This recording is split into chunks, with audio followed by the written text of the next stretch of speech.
This painting depicts three faces, facing three directions. A young man turns left, a middle-aged man stares straight ahead, and an old man glances to the right. Beneath them, three animals, a wolf, a lion, and a dog. Above this fascinating image, you can see a Latin inscription, carved like a warning. What does it mean? For centuries, scholars have argued, and no one has ever agreed. Is this philosophy disguised as portraiture, a family memory turned into an allegory, or confession that the painter could not put into words? This is the Allegory of Prudence, and it was painted by the Italian master Titian. Let's dissect this painting, which is considered to be one of the most puzzling works of the Renaissance. To get an answer, we first need to meet the man who painted it. Tiziano Vecelli was born around 1488 in the town of Pieve di Cadore, about 110 kilometers or 68 miles north of Venice. During the 16th century, he dominated Venetian art. Together with Tintoretto and Paolo Veronese, he became one of the three great Venetian masters. He painted for princes, popes, and kings. His brush could move from sacred altarpieces to mythological scenes, from delicate portraits to epic histories. And he painted for a lifetime, over 60 years of work. Few men in the Renaissance lived so long. Fewer still painted until their final years. Titian probably died in his late 80s, maybe even in his 90s. This means that he had the time to reflect on a life already full of success and mistakes. At first glance, that reflection seems to enter this unusual canvas. The Allegory of Prudence is usually dated between 1550 and 1565, well into Titian's old age. Unlike his great altarpieces or mythologies, this painting is small and private. It measures just 76 by 68 centimeters or 30 by 27 inches, closer to the size of a framed mirror than a monumental work. And its subject is unusual, to say the least. Three men, stacked above three beasts. Their faces almost blend into each other, as if man and animal shared the same fate. The dog looks to the past, the lion holds steady in the present, the wolf points to the future. Past, present, future, compressed into one image. The meaning seems to be this: prudence requires balance between them all. But where did Titian find such symbols? In 1556, in Venice, a book was published titled Hieroglyphica by Piero Valeriano. Its emblem showed the serpent with three heads, the same as in this painting: a wolf, a lion, and a dog.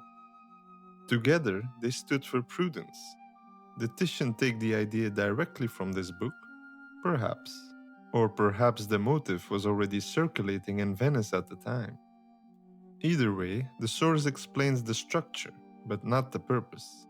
For that, we need to read the inscription that circles around the top section of the painting. It says, "From the experience of the past, the present acts prudently, lest it spoil future actions." It's a clear summary of prudence. Learn from the past, act wisely now, protect the future. But in this context, placed above three faces and three beasts, it feels more personal, I think. Was Titian reflecting on his own choices, or was he simply advising those who would carry on his workshop? We cannot know, but the words do not look accidental, that's for sure. And here's where it gets interesting. Who are the men beneath the inscription? One theory says they are portraits of people the painter knew pretty well. The old man resembles Titian's late self-portraits. This has led to the idea that the three faces represent Titian, his son Orazio, and his nephew Marco. And unsurprisingly, all three worked in the same workshop. Three ages of man could also mean three generations of painters. But there is a problem. No confirmed portraits of Orazio or Marco survive. This means that this particular theory rests on speculation and nothing more. Other scholars prefer a different explanation. They connect the faces not to Titian's family, but to the Vendramin family, powerful Venetian merchants. Titian had already painted them earlier. This work is fittingly titled Portrait of the Vendramin Family, and it was completed in the early 1540s. And when you look a bit closer, you can indeed see that the young man in the Allegory of Prudence resembles this figure in that earlier family portrait. If this is correct, then the painting was actually a commission. It would have decorated their magnificent palazzo, reminding the family that wealth and power also depend on prudence. But if that were the case, why do the faces feel so personal? The question remains open until today. Modern analysis has revealed more. X-rays show that the current composition covers another image, which I find pretty intriguing. A man in a broad collar, seen from the back, was painted out and replaced with the three heads. Why did Titian alter his design? Was the work intended for one patron, then adapted for another? We cannot be certain, and to complicate matters further, parts of the canvas look less refined. The animals, in particular, seem weaker than the depiction of the human faces. This has led some scholars to suspect that assistants helped finish it. Believe it or not, but even the brushwork refuses to give us clarity. And so, to conclude the analysis of this mysterious painting, I would like to return one more time to its size. Unlike Titian's great canvases, of which he produced hundreds during his long career, this painting simply feels intimate. In my opinion, it doesn't feel like a public commission, and more like something meant for private study. A picture not made for a crowd, but perhaps even for a single viewer. Today, that viewer can be anyone, as it hangs in one of the world's most popular museums.